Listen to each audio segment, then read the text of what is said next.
성경적 상담을 배우기 위해 오신 여러분을 환영합니다. 오늘은 데이빗 파울리슨의 강의 멘탈 헬스에 대해 살펴보도록 하겠습니다. 주변에 깊은 정신적 어려움을 겪는 분들을 보면서 내가 과연 도움을 줄 수 있을까?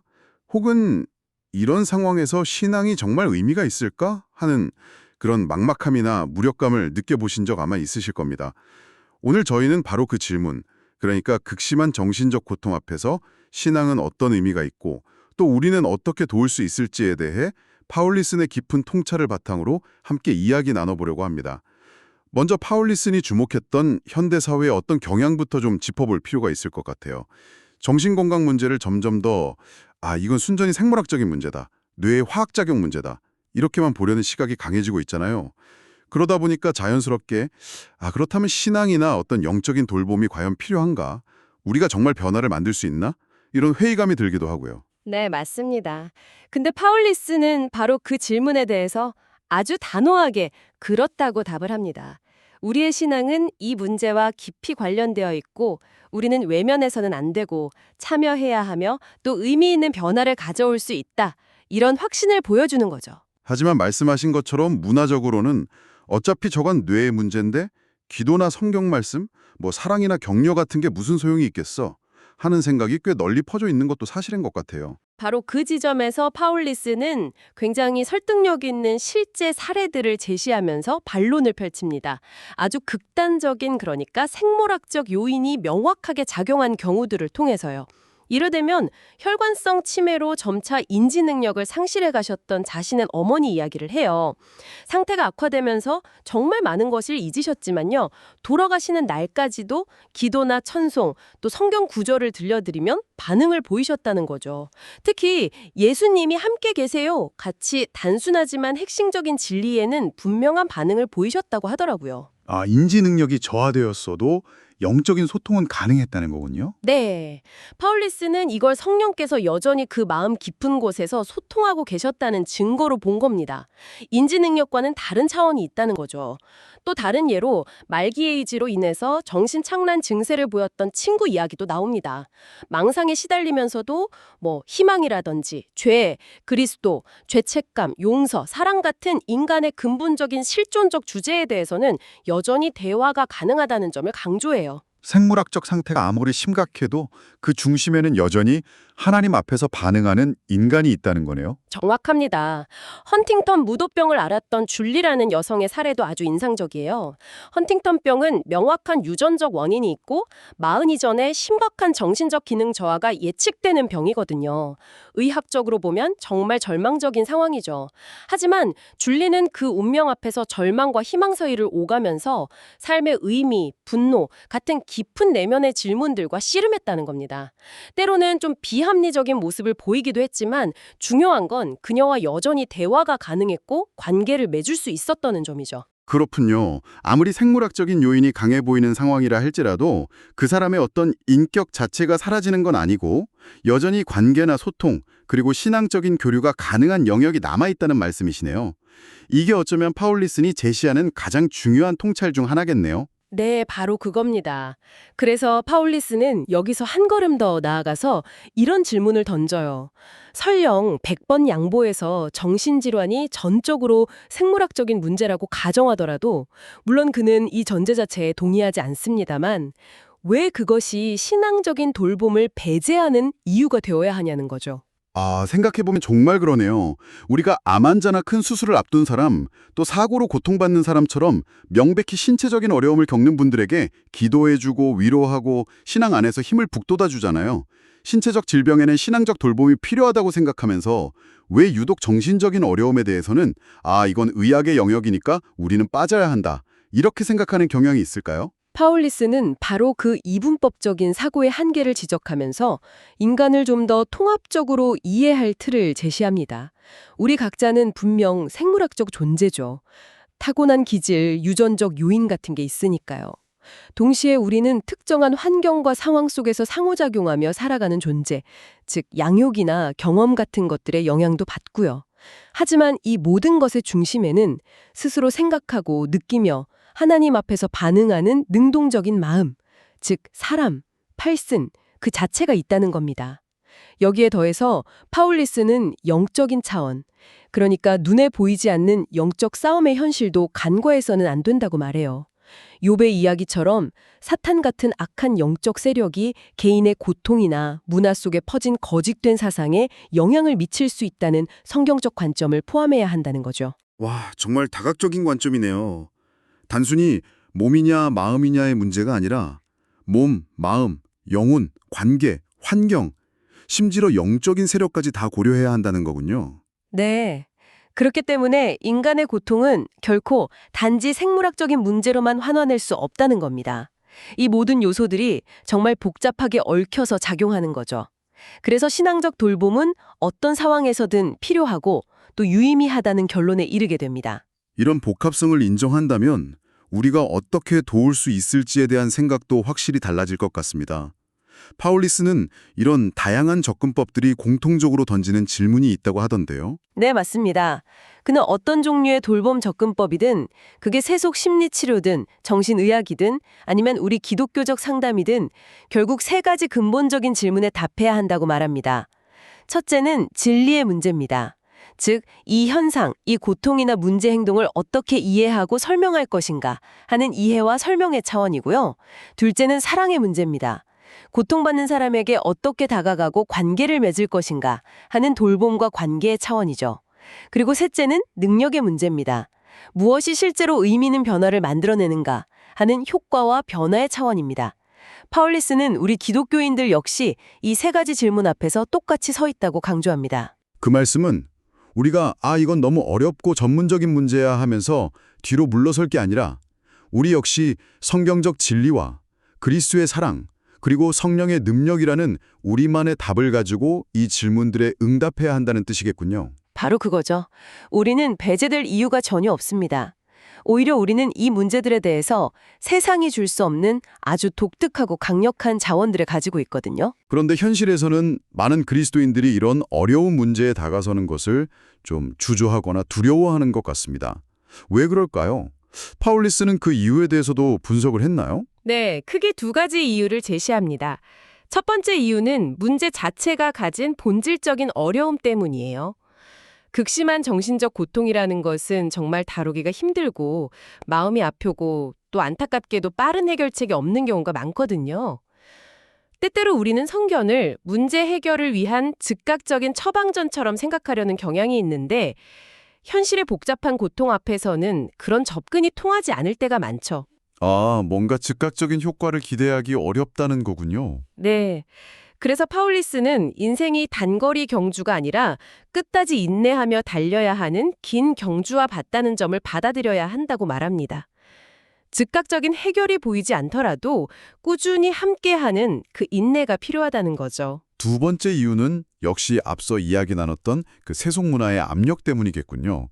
이건 뇌의 문제고 약물 치료가 답이다. 이런 주장이 워낙 강력하다 보니까 신앙적인 접근은 좀 비과학적이거나 시대에 뒤떨어진 것처럼 여겨지게 만드는 그런 분위기 말입니다. 맞습니다. 그런 분위기 속에서 위축되기가 쉬운 거죠. 이 지점에서 파울리스는 약물 치료의 역할을 인정하면서도 그것을 덜 중요한 선이라고 표현을 해요. 덜 중요한 선이요? 네, 그의 어머니 사례처럼 약물이 증상 완화나 기능 향상에 도움을 줄 수는 있지만 그것이 인간의 근본적인 문제에 대한 궁극적인 답이나 최고의 선은 아니라는 의미입니다. 오직 그리스도만이 영원하고 참된 생명과 소망이라는 최고의 선을 주실 수 있다는 것이죠. 따라서 약물의 필요성이나 효과 때문에 신앙이라는 더 깊고 본질적인 차원의 돌봄을 포기하거나 부차적인 것으로 여겨서는 안 된다는 점을 아주 힘주어 말합니다. 예수님의 사역을 생각해보면 그 점이 더 분명해지는 것 같습니다.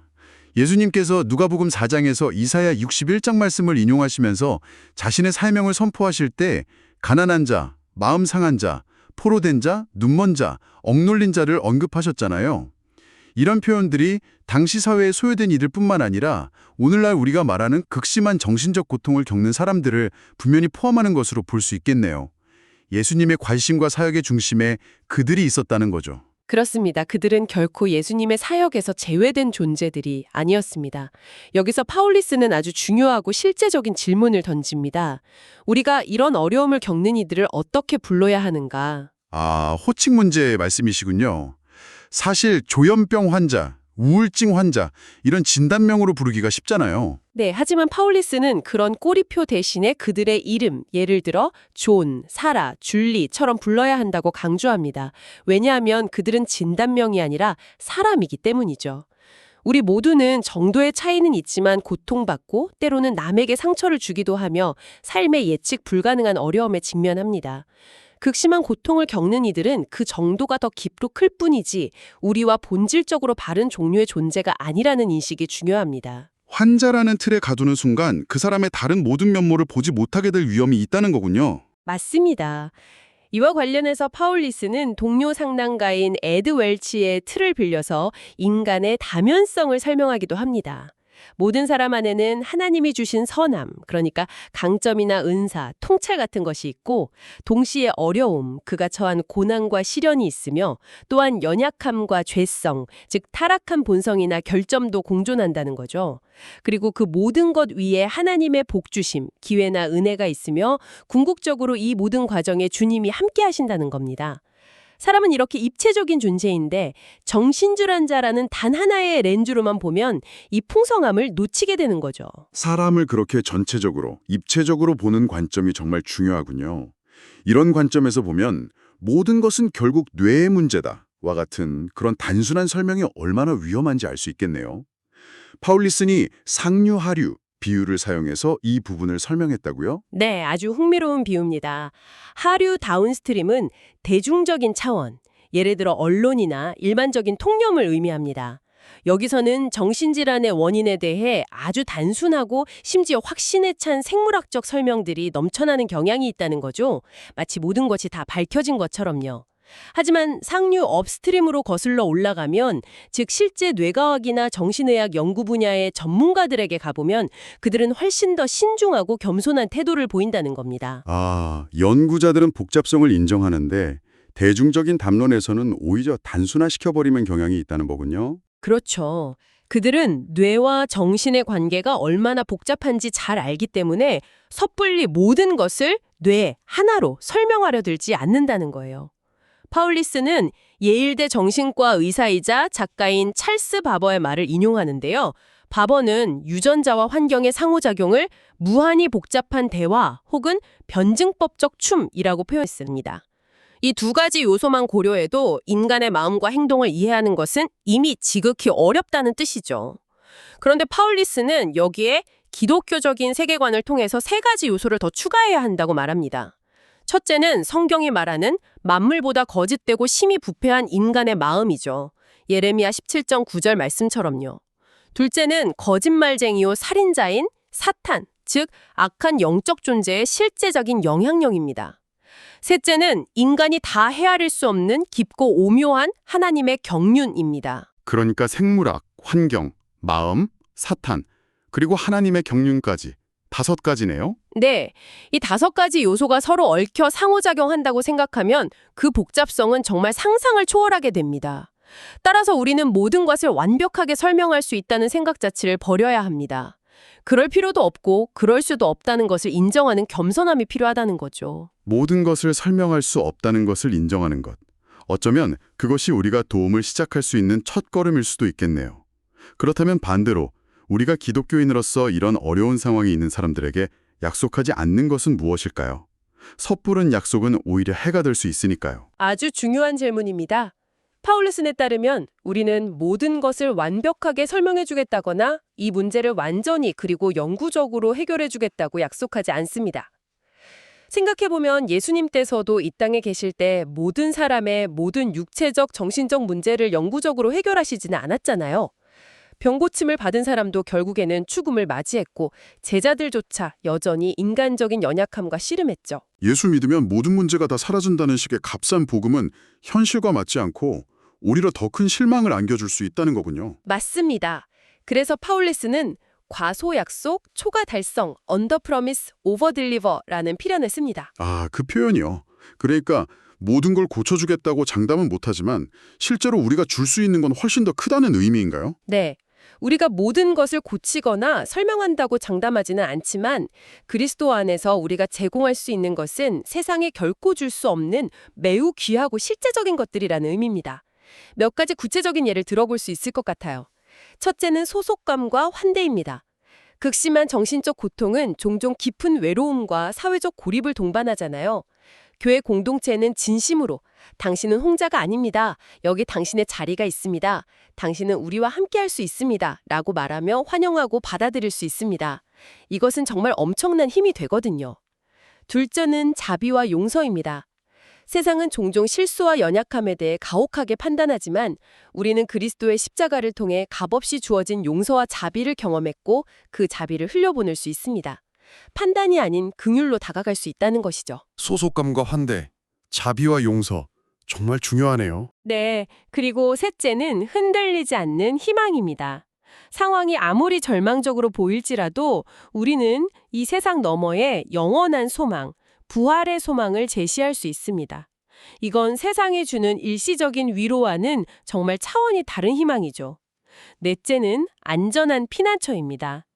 혼란과 위협으로 가득한 세상 속에서 교회는 상처 입은 영혼들이 안전하게 쉬고 보호받을 수 있는 영적인 피난처가 되어줄 수 있습니다.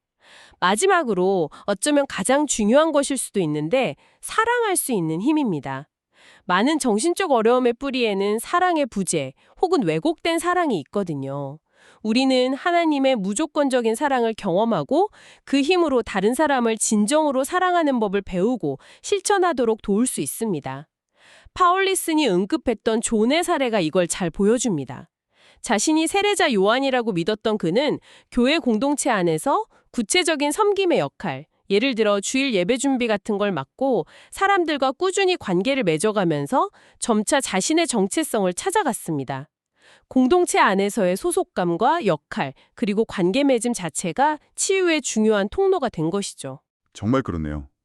문제 자체를 뚝딱 해결해 준다고 약속하는 대신 관계 안에서 함께하면서 그리스도의 사랑과 소망을 나누는 것, 그것이 교회가 줄 수 있는 독특하고 강력한 선물이군요. 그렇다면 교회가 좀 더 구체적으로 어떻게 이런 도움을 줄 수 있을지에 대해 이야기 나눠볼까요? 상담이라는 말 대신 다른 표현을 쓰는 것이 좋다고 하셨죠? 네, 파울리스는 상담이라는 용어가 때로는 너무 전문적이거나 기술적인 느낌을 줄 수 있기 때문에 그보다는 우리가 이 고군분투하는 형제자매를 어떻게 지혜롭게 사랑할 것인가 라는 더 넓고 관계적인 질문으로 접근하는 것이 유용하다고 제안합니다. 핵심은 기술이 아니라 사랑이라는 거죠. 그리고 그 사랑은 아주 구체적이고 실제적인 방식으로 표현되어야 하고요. 지혜로운 사랑, 그 구체적인 모습들이 궁금한데요. 어떤 것들이 있을까요? 파울리슨이 제시하는 방법들은 놀랍게도 아주 평범하고 소박해 보이는 것들입니다. 하지만 그 안에 깊은 의미가 담겨 있죠. 몇 가지만 예로 들어볼게요. 첫째, 꾸준한 인간적인 친절과 환대입니다. 그 사람의 진단명이나 때때로 보이는 이상한 행동에 미리 겁먹거나 선입견을 갖지 않고요. 그냥 한 사람의 인격체로 존중하며 일관되게 친절을 베푸는 기본적인 태도입니다. 이것이 모든 관계의 시작이고 기초가 되는 거죠. 둘째, 공동체 안으로 포함시키기입니다. 단순히 교회에 나오는 것을 넘어서 식사에 초대하거나 함께 장을 보거나 교회 청소나 행사 준비 같은 작은 일이라도 역할을 맡겨서 자신이 공동체에 필요한 존재이고 기여하고 있다는 느낌을 갖게 하는 겁니다. 샐러드 버무리기, 식탁 차리기 같은 아주 사소한 일이라도 좋아요. 이런 경험들이 고립감을 깨고 소속감을 느끼게 합니다. 정말 기본적인 것 같지만 실천하기는 쉽지 않을 수도 있겠네요. 맞습니다. 셋째는 진심으로 사랑하는 마음입니다. 히브리서 5장 2절은 대제사장이 무지하고 미혹된 자를 너그러이 대할 수 있는 이유가 자신도 연약함에 휩싸여 있기 때문이라고 말씀합니다. 우리 스스로의 연약함을 인정할 때 고통 속에 있는 이들을 향한 진정한 긍휼과 사랑의 마음을 품을 수 있습니다. 나는 저 사람과 달라가 아니라 나도 언제든 저렇게 될 수 있다는 겸손함이 필요한 거죠. 우리 마음에 정말 그런 사랑이 있는지 돌아봐야 합니다. 넷째, 외로운 자들을 가족처럼 품어주기입니다. 시편 68편 6절은 하나님께서 고독한 자들은 가족과 함께 살게 하신다고 노래합니다. 교회 공동체가 영적인 가족이 되어주는 것이죠. 고린도전서 12장에서 바울이 말한 것처럼 몸에 더 약하게 보이는 지체를 오히려 더 귀하게 여기고 돌보는 것입니다. 약한 자를 외면하지 않고 붙들어주는 것. 파울리슨이 인지 능력이 쇠퇴한 어머니를 끝까지 붙들고 사랑했던 것처럼 그것이 교회가 해야 할 일입니다. 네, 단순하지만 정말 중요한 것들이네요. 특별한 기술이 필요한 게 아니라 어쩌면 그리스도인이라면 마땅히 해야 할 그런 사랑의 실천들이군요. 맞습니다. 이 외에도 몇 가지 더 있어요. 5째, 현실 점검입니다. 망상이나 혼란스러운 생각에 빠져 있는 사람에게 비난 없이 부드러우면서도 정직하게 현실을 이야기해 주는 겁니다. 예를 들어 무슨 말씀을 하시는지 제가 잘 이해하기 어려운데 조금만 더 차분하게 설명해 주실 수 있을까요? 또는 혹시 지금 힘든 일이 있으신가요? 와 같이 접근하며 현실감을 찾도록 돕는 것이죠. 6째, 그리스도에 대해 말하기입니다. 복잡한 신앙 논쟁이 아니라 예수 그리스도의 사랑, 용서, 십자가와 부활의 소망이라는 복음의 핵심을 그들의 상황에 맞게 단순하고 진실하게 나누는 겁니다. 7째는 기도겠죠. 네, 물론입니다. 함께 기도하기. 그들을 위해 중보 기도하는 것은 물론이고 가능하다면 그들과 얼굴을 마주하고 함께 기도하는 것은 강력한 위로와 힘이 됩니다. 마지막으로 이 모든 것을 우리의 삶으로 보여주는 것입니다. 우리의 말과 행동에 일치하며 믿음과 사랑을 실천하는 삶 자체가 자기 중심성과 절망에 빠진 세상 문화와 정반대되는 강력한 메시지를 전달합니다. 앞서 언급된 존이 극적인 변화를 경험한 것도 공동체의 꾸준한 사랑과 더불어 이사야 53장 6절 우리는 다 양 같아서 그릇 행하여 각기 제 길로 갔거늘 여호와께서는 우리 모두의 죄악을 그에게 담당시키셨도다. 말씀을 통해 자신의 죄인됨과 그리스도의 대속을 깨닫게 된 순간이었습니다. 우리의 삶과 말이 함께 복음을 전거하는 거죠. 들어보니 정말 특별하고 거창한 프로그램이 필요한 것이 아닐 수도 있겠다는 생각이 듭니다. 오히려 평범해 보이는 일상적인 친절과 환대, 포함시키려는 노력, 꾸준한 관계 맺음, 그리고 그 안에서 자연스럽게 복음을 나누는 것. 이런 것들이야말로 한 영혼을 살리고 변화시키는 진정한 힘이 될 수 있겠네요. 오늘 데비드 파울리슨의 강의를 통해 우리는 극심한 정신적 고통이라는 어려운 주제 앞에서 기독교 신앙이 여전히 깊은 의미와 역할을 가지며 우리 각자와 교회 공동체가 실질적인 도움을 줄 수 있다는 희망을 발견했습니다. 핵심은 사람을 생물학적 전제로만 축소하지 않고 몸과 마음, 영혼, 관계, 환경, 그리고 하나님과의 관계라는 전체적인 시각으로 이해하는 것입니다. 그리고 그 이해를 바탕으로 거창하진 않더라도 꾸준하고 진실한 사랑과 환대, 현실적인 도움, 그리고 무엇보다 그리스도 안에 있는 참된 소망을 나누는 것이죠. 마지막으로 이 내용을 들으신 청취자 여러분께 생각해 볼 질문을 하나 드리고 싶습니다. 파울리스는 인간 문제의 깊은 복잡성과 우리가 모든 것을 단번에 이해하거나 고칠 수 없다는 한계를 계속해서 강조했습니다. 즉각적인 해결을 기대하기보다 긴 호흡으로 함께 해야 한다는 것이죠. 만약 우리가 이 긴 호흡의 관점을 진정으로 받아들인다면 여러분 주변이나 가족 중에 깊은 어려움을 겪고 있는 사람들과 관계 맺는 방식이 어떻게 달라질 수 있을까요? 어쩌면 이 생에서는 그 문제가 완전히 해결되지 않을 수도 있습니다. 그런 현실 앞에서 좌절하지 않고 인내하며 꾸준히 사랑하고 함께 한다는 것은 구체적으로 어떤 모습일지 각자의 삶의 자리에서 깊이 고민해 보시면 좋겠습니다.